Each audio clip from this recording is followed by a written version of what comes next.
Good morning everyone. तो हम कर रहे हैं 25 पॉलीक्रेस्ट रेमेडी की डीप स्टडी कर रहे हैं।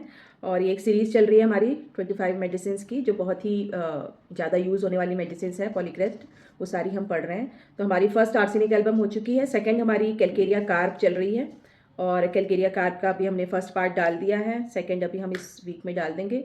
और आज हम पढ़ रहे हैं calcarea carb doctor Praful Vijayakar sir की बुक से, जेनेटिक मटेरिया मेडिका से। इसमें सर ने कैलकेरिया, काली और बराइटा 3 ग्रुप्स को बहुत ही अच्छे से डिफाइन किया है। तो ये हमारी बुक है प्रिडिक्टिव होम्योपैथी की, आप इसको ऑनलाइन भी ऑर्डर कर सकते हैं। तो इसमें हमने पढ़ लिया था कैलकेरिया कार्ब का सोरा और साइकोसिस पार्ट हमने पढ़ लिया था। अब हम सिफिलिस पार्ट पढ़ने जा रहे हैं आज। तो सिफिलिस पार्ट में क्या बताया सर ने? सिफिलिस का मतलब क्या है हमारा? देखो, तीनों जो मियाजम है वो एक डिफेंस है हमारी बॉडी का, ठीक है। सोरा हमने देख लिया, साइकोसिस देख लिया। अब हम सिफिलिस में क्या, सिफिलिस में कोई भी चीज़ होगी वो आउट ऑफ कंट्रोल है, ठीक है। आउट ऑफ कंट्रोल, जहाँ पे आपको कोई भी रूब्रिक्स दिख रहे हैं जो आउट ऑफ कंट्रोल उसको शो कर रहे हैं, तो वहाँ पे हम सिफिलिस सोच सकते हैं। Syphilis the out of control defence, ठीक है। Anything in limits is normal and anything out of limits is abnormal. Every existence in this universe has to optimum limit to survive, ठीक है। हर को सर्वाइव करने के लिए एक वो होना चाहिए एग्जिस्टेंस में, वो यूनिवर्स में एक लिमिट में वो सर्वाइव करता है। जैसे अगर वो लिमिट को क्रॉस करेगा तो वो एक बीमारी बन जाती है, या फिर वो सिफिलिस मियाजम में चला जाता है। Whether it is in speed, चाहे वो स्पीड हो, इंटेलेक्ट हो, एंगर हो, इमोशंस हो, ठीक है, इवन लव, ठीक है। ये भी अगर आउट ऑफ कंट्रोल चला गया तो ये भी अच्छा नहीं है हमारे लिए। When it exceeds a certain limit heads towards destruction. Out of control love भी क्या है? एक बीमारी है ना। तो लोग बोलते हैं ना कि जो एक हम अटैचमेंट होती है ना हमारी, अटैचमेंट अगर आपकी किसी के साथ इतनी ज़्यादा हो गई, इतनी ज़्यादा हो गई, तो वो आपको दुख देगी ही देगी, उससे आपकी बॉडी में प्रॉब्लम्स आएंगी ही आएंगी, है ना। जब वो प्रॉब्लम क्रिएट होएगी, वो आपसे दूर जाएगा, है ना, तो वो चीज़ें आपको ज़रूर परेशान करती हैं। तो religion and faith in God और worship him as our creator, mentor and motivator to a certain extent, that is to the extent of making our normal materialistic life happy is within worldly limit, ठीक है। तो जो हम religion या God के ऊपर faith है, वो सब चीज़ें अच्छी हैं अगर आप एक उसको एज अ मेंटर या मोटिवेटर के रूप में लो, और उसको एक नॉर्मल मटेरियलिस्टिक लाइफ को हैप्पी बनाने के लिए एक लिमिट में रखो, तो वो चीज़ ठीक होती है। But when walking on this path of religion and God, one tends to go too much into it by sacrificing one's materialistic life and becoming a blind follower of certain cult and being ruled by blind faith is undoubtedly syphilis, ठीक है। अगर आप इस रास्ते पे जा रहे हो और उस चीज़ को इतना ज़्यादा मतलब उसमें चले गए हो, इतना ज़्यादा डीप चले गए, और अपनी मेटेरियलिस्टिक जो लाइफ है उसको सेक्रीफाइस करके और एक ब्लाइंड फॉलोअर बन के और कोई भी धर्म या कोई भी धर्म संप्रदाय को फॉलो कर रहे हो, तो वो भी एक तरह से सिफिलिस है, ठीक है। तो ये सिफिलिस में इसी तरह का हो जाता है कैलकेरिया। वो इतना ज़्यादा मतलब रिलीजियस साइड में उसका रुझान हो जाता है ना, कि वो अपनी जो नॉर्मल लाइफ चल रही होती है उस चीज़ को भी सेक्रीफाइस करने को तैयार हो जाता है। उसका जो अटैचमेंट है वो सब चीज़ें खत्म हो जाती हैं, जैसा पहले होता था ना कैलकेरिया की सपोर्ट चाहिए, ये चाहिए, वो चाहिए, वो सारी चीज़ें उसकी चेंज हो जाती हैं इसमें आके। Exaggeration, distortion and perversion are expression of the syphilitic miasm. Exaggeration मतलब कोई भी चीज़ को बहुत ज़्यादा बढ़ा चढ़ा के करना, वो भी सिफिलिस है, क्योंकि वो भी आउट ऑफ कंट्रोल गया। डिस्टॉर्शन मतलब जो चीज़ जैसी थी वैसी ना होकर डिस्टॉर्टेड हो गई। जैसे हम देख लेते हैं किसी की फीचर्स में भी आपको पता चल जाता है, डिस्टॉर्टेड फेस होता है, तो वो सिफिलिस में हम लेते हैं सीधा। परवर्जन जो विकृत हो गया, परवर्जन में हम जैसे सेक्सुअल परवर्जन भी ले लेते हैं, कुछ चीज़ जो उसमें हमने पढ़ा था एफएमटी में, परवर्जन, लव परवर्जन पढ़ा नहीं था, जिसमें हमारे सेम सेक्स की तरफ उसका रुझान हो जाए, या ये सारी चीज़ें, या फिर गलत तरीके से जो लोग सेक्स करने का वो उसमें कुछ लोग एनिमल्स के साथ करते हैं, ये सारा परवर्जन में आता है ना। तो ये सारे जो हैं हमारा सिफिलिस में शो होते हैं। Exaggeration, distortion and perversion are expression of the syphilitic miasm. When people leave their normal life, normal means to livelihood like working as a doctor, lawyer and singer, actor, business executive, or for that matter any normal means of livelihood, and shift their focus only to God and religion, the miasm is obviously syphilis, ठीक है। अगर वो जैसे अभी वो देख चल रहा है ना IIT बाबा, उनका यही तो हुआ, वो पूरी तरह से अब उधर चले गए, है ना। अपनी नॉर्मल लाइफ को उन्होंने त्याग दिया, ये सब चीज़, तो वो सिफिलिस में चला गया बंदा एक तरह से, ठीक है। तो हर एक चीज़ बैलेंस में होनी चाहिए। अगर आप अपनी हेल्दी लाइफ वो करना चाहते हो तो हर एक चीज़ बैलेंस उसमें होनी चाहिए। तो ये ही उन्होंने बताया कि कोई है जो नॉर्मल लाइफ जी रहा है अपना, कोई भी डॉक्टर, लॉयर जो भी है, और अपना वो फोकस शिफ्ट कर दे अगर सिर्फ गॉड और रिलीजन में, तो वो एक सिफिलिस में चला गया। In the bargain they let their family life go to the dogs, there is no love attachment for family and relatives. ठीक है, ये सारा कुछ खत्म हो जाएगा, लव अटैचमेंट फैमिली के साथ। The insecurity forces a person to adopt an individual like a guru as his protector, or he starts making unrealistic demand of protection from the Almighty that he has never seen, heard or met। ठीक है, तो वो जो उसका insecurity था वो क्या करता है, वो अडॉप्ट कर लेता है, मतलब फोर्स कर देता है उस पर्सन को अडॉप्ट करने के लिए किसी गुरु को एज अ प्रोटेक्टर वो मानना शुरू कर देता है, और उनसे अनरियलिस्टिक डिमांड्स ऑफ प्रोटेक्शन वो करता है, एक्सपेक्ट करता है। और imagination run supreme and one tends to start depending on abstract immaterial forces, और इस तरह की चीज़ों में वो इमेजिनेशन उसकी ऐसी हो जाती है कि उनके ऊपर वो डिपेंडेंट हो जाता है, जो इमेटीरियल फोर्सेस हैं इन चीज़ों पे। This is a form of syphilis. ठीक है, the abstract forces may be God, devil, spirit और एनीथिंग एल्स। कुछ भी हो सकता है एब्स्ट्रैक्ट फोर्सेज में, डेविल जरूरी नहीं है गॉड ही है, डेविल स्पिरिट्स भी हो सकते हैं। उनके ऊपर अगर उसकी सारी डिपेंडेंसी आ गई, और तो वो कहाँ पे चला गया, सिफिलिस में। In the past the massive exodus of western youngster opting out of their natural lives to spend the rest of their lives in Indian temples and chanting Ram Hare Krishna and devoting their past present and future to it। जैसे foreign के कई लोग आते हैं ना यहाँ पे, youngsters आ जाते हैं यहाँ पे, पूरी अपनी लाइफ वहाँ पर से छोड़ छाड़ के यहीं पे आके रहने लगते हैं टेम्पल्स में, है ना, तो वो एक तरह से सिफिलिस में आजम है। Most of these individual suffer from syphilitic और डिस्ट्रक्टिव डिसीज लाइक विटिलिगो। ठीक है, तो उनमें आप अगर जाके देखो, रिसर्च करो, तो आपको देखने को मिलेगा कि उनमें से ज़्यादातर लोगों को सिफिलिटिक बीमारियां होंगी, सिफिलिटिक डिसीजेज होंगी, जैसे ल्यूकोडर्मा है, ठीक है, ऑटो इम्यून डिसऑर्डर्स हैं, थायराइड डिसऑर्डर है, diabetes, depression, schizophrenia, obsessive compulsive disorder और इवन कैंसर्स। ठीक है, it is not surprising to see the increase incidence of cancer in religious gurus, teachers and preachers. ठीक है, तो ये कैंसर जो है ज़्यादातर आपको ऐसे लोगों में भी देखने को मिलेगा जो गुरुज हैं, रिलीजियस गुरुज हैं, प्रीचर्स हैं, टीचर्स हैं। In short anything good become bad if overdone. ठीक है, मतलब एक श्रद्धा होना, भाव होना, वो चीज़ अच्छी चीज़ है, मगर वही चीज़ अगर आउट ऑफ कंट्रोल चली गई, जिसके लिए आपने सब कुछ अपना छोड़ दिया, एक अपनी नॉर्मल लाइफ छोड़ दी और सिर्फ उस चीज़ में चले गए, इंडल्ज हो गए पूरी तरह से, तो वो एक ओवरडोज हो गई ना उसकी, ओवरडन हो गया, तो वो चीज़ गुड से बैड में कन्वर्ट हो गई। Back to the autobiography of the chalk, जैसे हमने चौक का भी पीछे देखा था। Some of the brethren who do not find support at home and do not have the ability and capacity to do business. ठीक है, तो जैसे जो चौक के बारे में हम देख रहे थे, तो कई भाई बंधु ऐसे हैं जो क्या करते हैं, उनको सपोर्ट नहीं मिलता घर का, और उनके अंदर इतनी कैपेबिलिटी नहीं होती है कि वो अपना बिजनेस कर पाएँ ठीक से, and earn money, will opt for this third defence. ठीक है, तो वो नहीं कर पा रहे हैं, तो वो क्या कर देते हैं, थर्ड डिफेंस में कि सब छोड़ छाड़ के चलो कहीं पे एक हमको सपोर्ट मिल जाए किसी गुरु का, किसी उसका, तो वहाँ पे चले जाते हैं। ये थर्ड डिफेंस में वो उसको चुन लेते हैं। They take refuge in temple, refugees in temple and ashrams. ठीक है, वहाँ पे वो रहना शुरू कर देते हैं। Let's take refuge under the unknown, they say here one does not require hard work to brain to serve. मतलब यहाँ पे हमको कोई ऐसा काम नहीं करना है, कोई हार्ड वर्क नहीं करना, या कोई दिमाग का काम नहीं करना अपने आप को सर्वाइव करने के लिए। वहाँ पे हमको सब कुछ मिल रहा है, खाना पीना, रहना, शेल्टर, है ना, तो वो सरेंडर करके वहाँ पे शिफ्ट हो जाते हैं। वन नीड्स टू ब्लाइंडली, मतलब वो उस चीज़ को कंपनसेट नहीं कर पाते अपनी लाइफ में, जो वो कर रहे होते हैं उस चीज़ को कंपनसेट नहीं कर पाते। उनको लगता है कि मैं इतना इनफ नहीं हूँ कि मैं ये चीज़ कर पाऊँ या पैसे कमा पाऊँ, मेरा दिमाग इतना अच्छा नहीं है कि मैं ये चीज़ें कर पाऊँ, तो वो थर्ड डिफेंस में चला जाता है, जहाँ पे ये चीज़ों की ज़रूरत ही नहीं होती है ना। तो one needs to blindly follow and surrender to a higher authority. In this one loses one individuality. Removal of hair in some curls is to surrender one's individuality. जैसे क्या होता है ना कि बाल पूरे करवा देते हैं, गंजा करवा देते हैं ना जो रिलीजियस, उसमें कि ये बोलते हैं बाल, आप एक ईगो है आपकी, है ना, तो ये बाल निकल जाएंगे तो आपकी इंडिविजुअलिटी खत्म हो गई, है ना। अब देखो जो आप ऐसी जगहों पे जाओ ना रिलीज, अब जैसे नागा बाबा का ही देख लो, वहाँ पे सारे एक जैसे ही दिखते हैं ना, सबका एक जैसा ही हुलिया होता है, एक जैसे कपड़े भी नहीं पहने होते उन्होंने, सारे भभूत लगाई हुई, वो एक इंडिविजुअलिटी खत्म करते हैं वो लोग, अपनी सरेंडर कर दिया ना उन्होंने अपना, हम कुछ नहीं है, मेरी कोई ईगो खत्म हो गई वहाँ से ना। तो वो वही चीज़ बता रहे हैं। इसमें क्या होता है, ये जब इस तरह में आप सिफिलिस में गए ना, तो वहाँ पे आपकी इंडिविजुअलिटी खत्म हो गई, इंडिविजुअलिटी खत्म हो गई। अब जैसे सब एक जैसे दिख रहे हैं, कईयों को ईगो होता है भाई मेरे इतने अच्छे बाल हैं, कईयों को होता है मैं अच्छी दिखती हूँ, मतलब वो चीज़ें खत्म कर दी उन्होंने वहाँ पे, तो वहाँ सारे सेम हो जाते हैं।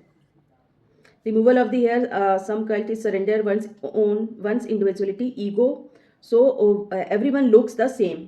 इन सम ऑफ द कल्ट्स, कुछ धर्म में क्या होता है, रिलीजियस और spiritual organization in the west, the follower are force to drink intoxicating drinks again to lose one's control on oneself और सरेंडर देयर। अब ये भी चीज़ होती है, देखो ये साधु लोग जो होते हैं कितना ज़्यादा वो करते हैं ना, नशा भी लेते हैं बहुत ज़्यादा ये लोग। वो किस लिए होता है, जब आप होश में रहोगे तो आपको पता है कि मैं कौन हूँ, जब आप होश में ही नहीं रहोगे तो वो आपकी इंडिविजुअलिटी वहाँ पर से भी खत्म हो गई। तो वो लोग इस चीज़ को भी कई कल्ट्स में, कई धर्म संप्रदाय में ये चीज़ें भी करवाते हैं, इंटॉक्सिकेटिंग ड्रिंक्स और ये चीज़ें देते हैं again to lose one's control on, क्योंकि उनका खुद पे कंट्रोल खत्म हो जाए, एंड सरेंडर देयर इंडिविजुअलिटी। जैसे इनमें भी बहुत करवाते हैं ना ये, जो ये साधु लोग होते हैं जो आते हैं, वो बोलते हैं शंकर जी का प्रसाद है, ये है वो लोग भांग बहुत लेते हैं ना ये लोग, तो उसमें उसका भी एक उसके पीछे का कारण यही है, क्यों लेते हैं वो, क्यों, वो सब चीज़ के पीछे कुछ ना कुछ कारण है, ठीक है। तो वो ताकि हम अपने होश में ही ना रहे, हमारी एक इंडिविजुअलिटी खत्म हो रही है वहाँ से, ठीक है। Individuality by itself is the basic principle of life, ठीक है, as the creator demands individualization. जैसे हमारी ट्रीटमेंट भी देखो इंडिविजुअलाइजेशन के ऊपर ही होता है ना। Doctor Hahnemann was the first to make use of it in treatment of disease acute और क्रॉनिक। डॉक्टर हैनीमैन जो पहले थे जिन्होंने इस चीज़ के ऊपर अपनी ट्रीटमेंट को बेस किया एक्यूट और क्रॉनिक केसेस में। नहीं तो एलोपैथिक में तो सेम ही दवाइयाँ देते हैं, चाहे 10 लोगों को डायबिटीज़ हो सबको सेम हो जाएगी, बस थोड़ा बहुत पावर और उसका ही डिफरेंस होता है, सॉल्ट सेम ही होता है लगभग। अगर होम्योपैथी में ऐसा नहीं होता, होम्योपैथी में हम हर पर्सन की अगर 10 डायबिटीज़ के पेशेंट आए तो 10 की दवाई अलग होगी उसके इंडिविजुअल पर्सन के हिसाब से। Doctor Hahnemann was the first to make use of it in treatment of disease chronic, and the creator has produce us as a different individual. जो क्रिएटर है उसने हमको, हर बंदे को एक अपना एक अलग यूनिक बनाया है ना। Not only humans but also animals, birds, insect, all are individual specific. कुछ चीज़ें जो होती हैं वो सेम होती हैं, जैसे 2 आँखें, एक नाक, एक मुंह, 2 कान, ये सबके सेम है बेसिक, मगर जो उसके अलावा भी हर एक पर्सन एक दूसरे से अलग है, उसकी अलग सेंसिटिविटीज़ हैं, उसका अलग इन्वायरमेंट है, उसने अपने पुराने उसका क्या लेके आया है, उसके हिसाब से भी उसका बहुत सारी चीज़ें डिपेंड करती हैं, है ना। तो वो चीज़ें इसमें बताई हुई हैं। और हर एनिमल, और मतलब एनिमल्स में भी ये चीज़ें हैं, एनिमल भी सब एक जैसे, मतलब एक जैसे दिख रहे हैं वो, मगर उनकी भी एक इंडिविजुअलाइजेशन होती है। अब डॉग्स में ले लो, कुछ डॉग्स कितने एग्रेसिव होते हैं, कुछ कितने माइल्ड होते हैं, कितने वो होते हैं, तो सबका अपना अपना ऐसे इंडिविजुअलाइजेशन होता है। If the creator created this world on the basis that every person is different from the other or every living being is unique, then making a cult and dissolving the differences in appearance and thought amounts to robotization and hence point of the syphilis. ठीक है, अगर तो creator ने हमको इस तरह से बनाया है कि हम सब एक दूसरे से डिफरेंट हैं, और अपीयरेंस में भी और थॉट प्रोसेस में बहुत सारी चीज़ों में, और अगर हम इस चीज़ को ख़त्म कर दें, जो कल्ट समाज, जो संप्रदाय, ये लोग जो क्या करते हैं कि ये इस चीज़ को डिसॉल्व कर देते हैं, अपीयरेंसेस को एंड थॉट अमाउंट ऑफ, तो हम कैसे बन गए, एक रोबोट, जैसे रोबोट्स होते हैं ना सब एक जैसे दिखने वाले। तो ये हमारा कैसा, ये कहाँ पे चला गया, हमारा सिफिलिस में चला गया, क्योंकि हमारी आइडेंटिटी ख़त्म हो गई। With entry into the third defense of syphilis miasm, which is ruled by exaggeration, distortion, perversion and out of control responses. ठीक है, थर्ड मियाजम सिफिलिस में अगर हम जा रहे हैं तो वो हमारा किस चीज़ से रूल हो रहा है भाई, एग्जैजरेशन से, डिस्टॉर्शन और परवर्जन से, and out of control responses. I find my nature becoming almost opposite of what I was in my primary and secondary stage. अब हम जैसे फर्स्ट और सेकेंड में थे, सोरा और साइकोसिस में थे, अब वो कैलकेरिया बिल्कुल ही बदल गया, ठीक है, वो वैसा नहीं रहा, बिल्कुल अपोजिट हो गया उससे। तो क्या क्या चीज़ें अपोजिट हो गई, I start hating my family, जो फैमिली ओरिएंटेड बंदा था वो अब अपनी फैमिली से नफरत करने लग गया। सेम देखो वो जो IIT वाला बाबा का थोड़ा सा एग्जाम्पल ले लो, है नहीं वो कैलकेरिया, वो कोई और कॉन्स्टिट्यूशन है, मगर मैं बता रही हूँ जैसे अब वो देखो उसका कैसा है, उसने बचपन में उसने बताया कि मेरे पेरेंट्स में बहुत लड़ाइयाँ होती थी, क्लेश होता था, ये होता था, वो चीज़ों से उसका ऊपर बहुत इफेक्ट पड़ा उस चीज़ों का। तो अब वो क्या करता है, हेट आ गया उसके अंदर अपनी फैमिली को लेके, वो अभी ऐसी ही बातें करता है ना अपनी फैमिली को लेके। देखो उसके फादर के लिए उसके मन में कितना भी वो है कि नहीं उन्होंने गलत किया और ऐसे करते थे वैसे करते थे। तो अब वो कैसा हो गया, I become averse to my family members and I hate being caressed. अब कोई उसको कैरेस्ट करे वो चीज़ उसको पसंद नहीं, क्योंकि जब उसको चाहिए था तब तो उसको मिला नहीं, ठीक है। I become rude, cruel, cruel हो जाएगा। I can be really cruel to animals after being fearful throughout my life. ठीक है, पूरे लाइफ में तो वो फियरफुल रहा, मगर अब वो कैसा हो गया, क्रूएल हो गया उनके ऊपर भी, एनिमल्स के ऊपर भी। I now refuse to be bought down by discipline, rule, regulation and morals. अब इन चीज़ों को के सामने वो झुकना बंद कर दिया उसने, है ना, डिसिप्लिन, रूल, रेगुलेशन, इन मॉरल्स, अब उसके लिए कुछ नहीं रह गया, ये चीज़ें सब खत्म हो गई। अब हम लोग जैसे साइकोसिस में लोग होते हैं, उनमें मोरालिटी होएगी, रूल्स एंड रेगुलेशन को मानने वाले, वो चीज़ें होती हैं। मगर अगर आप उससे भी ऊपर उठ गए, फिर आप बगावत जैसे कर देते हैं लोग ना, फिर वो चीज़ें उनके लिए कोई मायने नहीं रखती, चाहे कुछ भी हो जाए। The destructive miasm has taken its toll on my goodness and morals. ठीक है, डिस्ट्रक्टिव मियाज़म आ गया तो उसके मॉरल्स और गुडनेस पे पूरा वो चेंज हो गया। और maybe I was good and moralistic only because I was fearful being punished, reprimand and criticise. और वो भी पहले अगर मैं मोरलिस्टिक था, मोरल चीज़ें कर रहा था, तो वो उसका एक कारण ये भी हो सकता है कि मैं फियरफुल था कि मेरे को पनिश किया जाएगा, या मेरे को कोई क्रिटिसाइज करेगा, या मुझे कोई झिड़कियाँ मारेगा, रिप्रीमेंट करेगा, तो इस वजह से मैं वैसा था। Now with the destruction of the reigns of morals, reigns मतलब लगाम, मोरल्स के ऊपर जो लगाम था वो अब कैसा हो गया, उसमें डिस्ट्रक्शन आ गई, टेंड टू बिकम एडल्ट्रस, अब एडल्ट्रस हो गया वो। ठीक है, remembering my excessive sexual desire, excessive sexual desire तो थी उसमें पहले से इन द, मगर वो पहले मोरल था, वो ऐसे काम में नहीं जाना चाहता था, गलत चीज़ों में। मगर अब वो कैसा हो गया, आउट ऑफ कंट्रोल हो गया, तो वही एडल्ट जो सेक्सुअल डिजायर उसकी ज़्यादा थी, वो एडल्ट्रस उसमें कन्वर्ट हो गई। In the past my place was unique, जैसे उन्होंने बताया था ताजमहल में जो मार्बल लगता है वो कैसा था, अनअडल्ट्रेटेड था मार्बल, वो वाइट पूरा एक जैसा मार्बल होता था ना, तो वो एकदम प्योर था, है ना। अब वो कैसा हो गया, अब वही जो पत्थर था, मार्बल एंड मार्बल ओनली था, पहले सिर्फ मार्बल से बना हुआ था।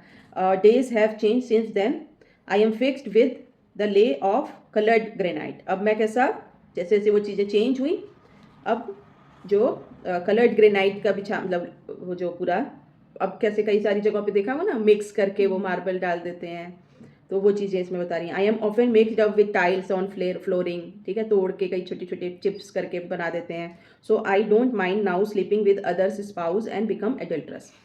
ठीक है, तो एडल्ट्रस हो गया वो, अब उसको मोरल उसके ख़त्म हो गए, तो जैसे वो दूसरों के साथ सोना और ये चीज़ें करना उसका शुरू हो गया, अपनी लॉयल्टी ख़त्म हो गई, इसको लॉयल था जो पहले वो, है ना, वो चीज़ें ख़त्म हो गई। I can now cheat, I am even used as broken chips.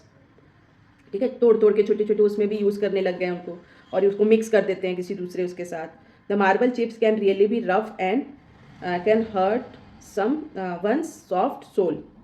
I now hate being caressed. ठीक है, अब वो उसको कोई प्यार दे, कोई अपनापन दे, वो उस चीज़ को उसको नहीं पसंद, हेट हो गया उसको। I have that anger of long past when I needed caresses and care and support, and all that I got was rudeness, harshness and criticism. ठीक है, जो पहले उसको जो चीज़ें चाहिए थी वो चीज़ें नहीं मिली, और उसकी वजह से अब वो कैसा हो गया, रूड हो गया, हार्श हो गया, क्रिटिसिज्म वाला हो गया। Now I am no more sensitive and sentimental, अब मैं कोई सेंसिटिव भी नहीं हूँ, सेंटिमेंटल भी नहीं हूँ। आई हैव हार्डेंड, और वो पूरा सख्त हो गया। All this in order to cover up my initial need that was never satisfied. ठीक है, जो मेरे को पहले की नीड थी वो नहीं सेटिस्फाइड हुई, इसकी वजह से वो ऐसा हो गया। By parents who were busy in their own work और कॉन्स्टेंटली क्वेरलिंग। ठीक है, वही जो अभी मैं बता रही थी, जो IT पापा का था वैसे था, उनके पास टाइम नहीं था मेरे लिए, मैं उस समय मतलब उसको नीड थी सपोर्ट की। वो जब पेरेंट्स झगड़ते हैं तो एक इनसिक्योरिटी आती है बच्चे के अंदर, एक फियर आता है ना, तो वो सारी चीज़ों से गुजर के they never thought about the sensitive me, उन्होंने उस समय मेरे सेंसिटिविटी और उस चीज़ के बारे में नहीं सोचा। The drastic change in my attitude and behaviour में हैव एवरीवन कन्फ्यूज्ड। ठीक है, तो लोग कन्फ्यूज हो जाते हैं इस बिहेवियर चेंज की वजह से। Confusion is also my hallmark with so many thinking process in my brain that have been used constantly to figure out how to protect myself and my future, my brain is tired। ठीक है, तो confusion उसका hallmark है हमारा Calcarea का ना, तो बहुत सारे थिंकिंग प्रोसेस उसके ब्रेन में चल रहे होते हैं कि कैसे मैं अपने आप को प्रोटेक्ट करूं, अपने फ्यूचर को, और ये सोच के मेरा ब्रेन कैसा हो गया, टायर्ड हो गया। My tired brain can not bear any mental exertion and confusion prevails. ठीक है, मेंटल एक्सर्शन से उसको एग्रेवेशन है, इसकी वजह से उसको कन्फ्यूजन हो रहा है। There might be confusion between subject and object. I am though physically strong now in hard and form, mentally terribly weak. मतलब ऊपर से देखने में तो मैं बहुत स्ट्रॉन्ग और हार्ड एंड ऐसे दिख रहा हूँ, मगर मेंटली वो कैसा है, वीक है. I am sometimes praised as the best decorative stone. I am praised as the one that gives strength to wall and even shaped as pillar to carry on the strong responsible job of holding the roof atop. ठीक है, ये चीज़ें अब जैसे पहले decorative item की तरह use होते थे, अगर अब उसके अंदर ऐसे फिजिकली स्ट्रेंथ आ गई तो यहाँ पे भी वो चीज़ें यूज़ होने लग गई, जहाँ पे स्ट्रेंथ देनी है, वॉल को पिलर्स करने हैं, है ना. ऑन द अदर हैंड आई दे से get stained easily and lose my luster. I always hate people criticizing that I used to shine better previously and now I have dulled. ठीक है, पहले कैसा था वो, बिल्कुल प्योर था, बिल्कुल अच्छा साफ चमकदार दिखता था, मगर अभी धीरे धीरे वो कैसा हो गया, डल हो गया.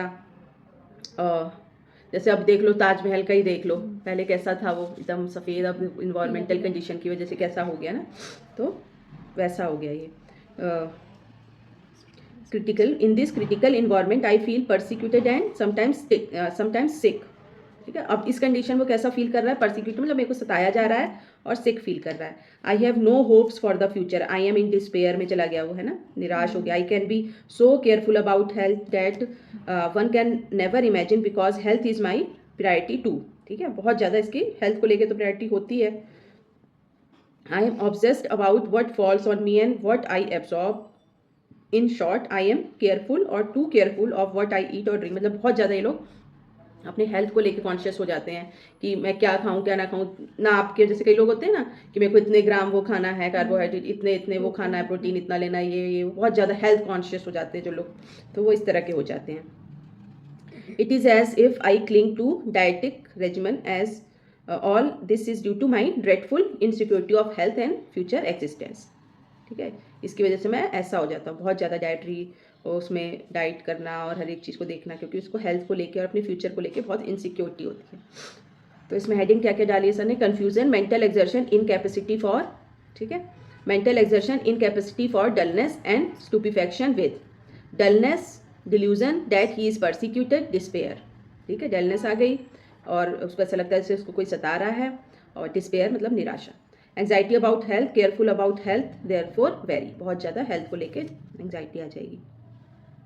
Then my sexual desire increases in साइकोसिस but gets perverted in syphilis. ठीक है, अब वही जो सेक्शुअल डिज़ायर उसकी बहुत ज़्यादा थी उस समय, तो वो अब किस में, परवर्जन में कन्वर्ट हो गई. अब परवर्जन आ गया तो सब डिस्टॉर्टेड और परवर्टेड सा हो जाएगा. तो उसमें क्या आ जाएगा, I strongly develop attraction to males और आई गेट मोर फेमिनाइन और एफिमिनेट. ठीक है, एफिमिनेट में भी पढ़ी है, ये एफिमिनेट हो जाएगा, तो सेम सेक्स की तरफ इसका अट्रैक्शन हो जाएगा, है ना. Love on sex with one of her, homosexuality, tribadism and effeminate. ये दो रूब्रिक्स हैं इसके. ठीक है, लव ओन सेक्स वाला और एक एफिमिनेट वाला.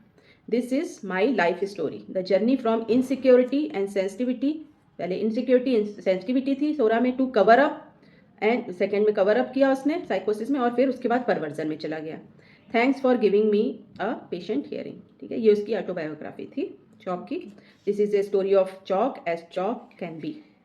Autobiography of chalk, the subtle reference to marble is only to help us understand the basic genetic trait. ठीक है, जो मार्बल का बीच में सर ने बताया था, मार्बल को लेके कि उसको समझाने के लिए सर ने बताया था. और that match stone with calcium carbonate ingredient, जो कैल्शियम कार्बोनेट इंग्रेडिएंट के स्टोन से मैच करता हुआ स्टोन है जिससे वो बन रहा है. तो मगर मार्बल जो है वो एक अलग मेडिसिन है और उसकी एक अलग जर्नी है. Marble by itself is a different remedy with different proving. ठीक है, अब हमको क्लिनिक में कैसे पता चलेगा कि कैलकेरिया कार्प है ना. In the clinic when to think of Calcarea, following are the indication that may lead us the think can this man can be Calcarea. Entry points of Calcarea क्या क्या है, थर्स्टी है, chilli है, right sided है, ठीक है, slow है, timid है बहुत ज़्यादा, एप्रीहेंसिव है और एंटिसिपेशन है इसके अंदर. ठीक है, बहुत ज़्यादा. तो ये चीज़ें उसमें दिखेंगी आपको. फिजिकल एंट्री पॉइंट में we can start thinking of Calcarea if we see certain types of people. There are basically two types of physical structure that makes us think of Calcarea element. One is the classical fair fatty flabby, ठीक है, rounded features होंगे. And on the other hand tall large thin, जो बहुत लंबे चौड़े लोग होते हैं ना, जेंट टाइप के, वो भी कैलकेरिया होते हैं. जेंट जिनको बोल देते हैं एकदम तो वो भी ज़्यादातर कैलकेरिया होते हैं. Thin that is but with prominent bones होते हैं उसमें. तो फेयर फैटी फ्लैबी वाले कैसे होते हैं, people who are fat rounded in feature, they have excessive flesh and fat and having very soft feel of the whole body. The body is cold, clammy and sweaty, ठीक है, हाथ उनके clammy होंगे, है ना, पसीना बहुत आएगा उनको. This type of Calcarea can be seen in those patient who come with slow moving disease. इनके अंदर ज़्यादातर आपको स्लो मूविंग डिजीज दिखेंगे जो धीरे धीरे डेवलप होती हैं. वो उस तरह की बीमारियां देखने को मिलेंगी जैसे हाइपरटेंशन है, डायबिटीज़ है जो धीरे धीरे होती हैं, सिरोसिस ऑफ लिवर है, psychotic and slow psychosyphilitic diseases. People who have double chin and fatty cheeks could be calcaria if other symptoms correspond. ठीक है, डबल चिन जिनके होती है, फैटी चीक्स को चबी चबी सी होती हैं, वो हो सकते हैं. सेकेंड जो होते हैं पीपल हु आर टॉल और ह्यूज, ठीक है, ऐसे लोग भी कैलकेरिया में आते हैं. We can suspect a person having a Calcarea element when we encounter a tall और huge personality if their jaw bones are prominent and give a squarish look of the face. ठीक है, bones उनकी prominent होगी, ये jaw bone है ना, तो ऐसे फेस उनका स्क्वायरिश सा दिखेगा. It becomes imperative for us to try and prove whether he is Calcarea. We need to prove whether his general mental correspond, मतलब सारी चीज़ें आप उसके साथ कनेक्ट करके ही आप देंगे, सिर्फ एक चीज़ को देख के नहीं देना. तो ऑन ऑब्जर्वेशन हमको कैलकेरिया कैसा दिखेगा, स्ट्रॉन्ग बोनी स्ट्रक्चर होएगा उसका. ठीक है, people with bony face, prominent jaw line, ये जॉ लाइन बहुत प्रोमिनेंट होएगी उनकी, है ना. Squarish face, yet mentally timid and right sided. Bony people Calcarea carb, kali bi और सीकल कोर. ठीक है, a quick look at the forearm may tell us that the radius and ulna are longer and thicker than the normal. मतलब उनका हड्डियाँ जो बड़ी लंबी लंबी होती हैं उनकी, ठीक है, रेडियस अल्ना जैसे उन्होंने बताया, उस लंबी भी होंगी और थिकर भी होंगी नॉर्मल लोगों से. जैसे आप उसको देख लो सीधा, मतलब इमेजिन कर सकते हो जैसे खली है ना, खली, द ग्रेट खली, हाँ, कितना वो लंबा चौड़ा ह्यूज है ना, कितनी लंबी लंबी उसके हाथ पैर है ना, तो उस तरह के. हाँ, वो तो बहुत ही ज़्यादा बड़ा है.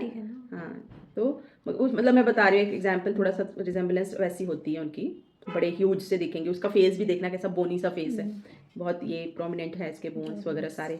A quick look at the leg and thigh can tell us that the leg and thigh below the knee are longer and larger than other people. ठीक है, उनके जो लेग्स वगैरह भी काफ़ी लंबे होते हैं, है ना. Even the fingers are bony and long, fingers भी उनकी लंबी लंबी और बोनी होती हैं. Fair fatty children who are cold and perspiring. ठीक है, जो बच्चों में देखोगे आप, फेयर फैटी है, कोल्ड है, उसके हाथ पे ठंडे, परस्पायरेशन है, पॉट बेलिड एब्डोमन है ना, चिली है, ऑब्स्टिनेट है, ईल्ड ओनली टू रीजन. अगर उसको रीजन देंगे तभी वो आपकी बात को समझेगा. तो ये सारे हमारे. Tall people with long bones, long prominent tibia, femur, humerus bone, radius ulna, सारी ये हैं कैसे लंबे लंबे हैं. Prominent bony elbow, wrist bone. ठीक है, both bone but bones that fracture easily. Bone तो ऐसे दिखेंगे कि जैसे कितने स्ट्रांग हैं, मगर वो बहुत जल्दी फ्रैक्चर्ड हो जाएंगे, है ना, थोड़े सॉफ्ट डेलिकेट होते हैं. लॉन्ग डेलिकेट फिंगर्स में पॉइंट टू फॉस्फोरस एलिमेंट. ठीक है, फॉस्फोरस में भी उंगलियां कैसी होती हैं, लॉन्ग पतली पतली डेलिकेट सी दिखती हैं.